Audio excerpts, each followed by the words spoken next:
and welcome to HRCI Voices blog. Tune in every week to learn best practices from HR industry experts.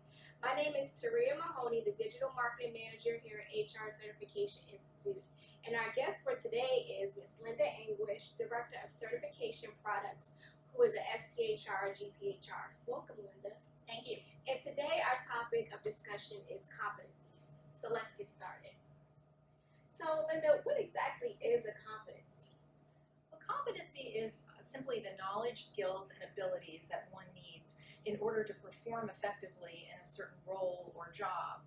Some individuals use the word competency as a synonym for competent, but that's not exactly correct. In order to be competent, you must be able to perform your role in an effective manner and achieve the goals of your organization. You might have the knowledge, skills, and abilities to be competent, but that doesn't guarantee that you'll apply them on the job. Great answer. So why exactly does HRCI call its certifications competency-based? Well, HRCI conducts regular studies called practice analyses for each of its certifications. And this is basically done in order to define the knowledge, skills, and abilities that are needed to perform effectively in a certain role. We then survey hundreds or thousands of HR practitioners to make sure that we've encompassed all the responsibilities that they perform and the skills that are needed in their role. The result forms the exam content outline for each particular exam. And it ensures that candidates not only have to have the knowledge, but are able to apply that knowledge to a particular problem or situation that's presented on the exam.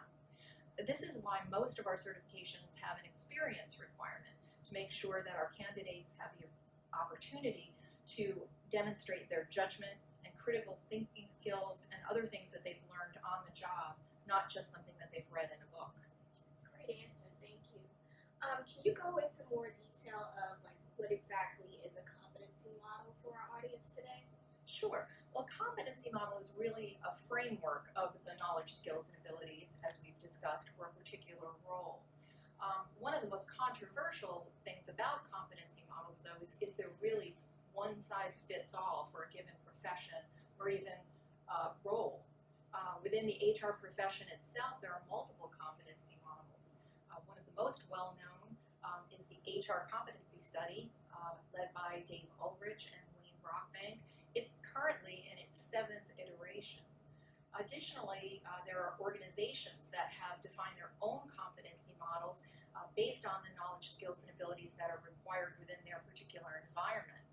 The U.S. Army, for example, has its own competency model for HR soldiers. HRCI does not subscribe to a single competency model, but we use the data from multiple models to inform that practice analysis process that I spoke about earlier. Thank you. So if an individual holds a certification, it doesn't necessarily mean that he or she is competent. Is that correct?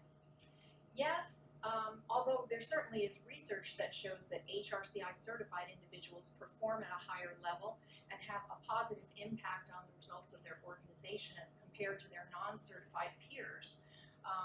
However, the only way to really know if someone is competent is to watch them actually perform in the role. There is something called performance-based assessment, where someone performs the role in a controlled environment. However, that type of assessment is very costly to develop and administer. So a competency-based certification, particularly one that is accredited by an independent third party, like HRCI's, is certainly a good alternative. So today we hope we've answered some of your questions about competencies and addressed some of the confusion you might have had. Tune into another episode of HRCI Voices blog. If you have any additional questions on competency, you can follow us on Twitter at HR Cert Institute. We want to thank you for tuning into this episode of our blog. Talk to you soon.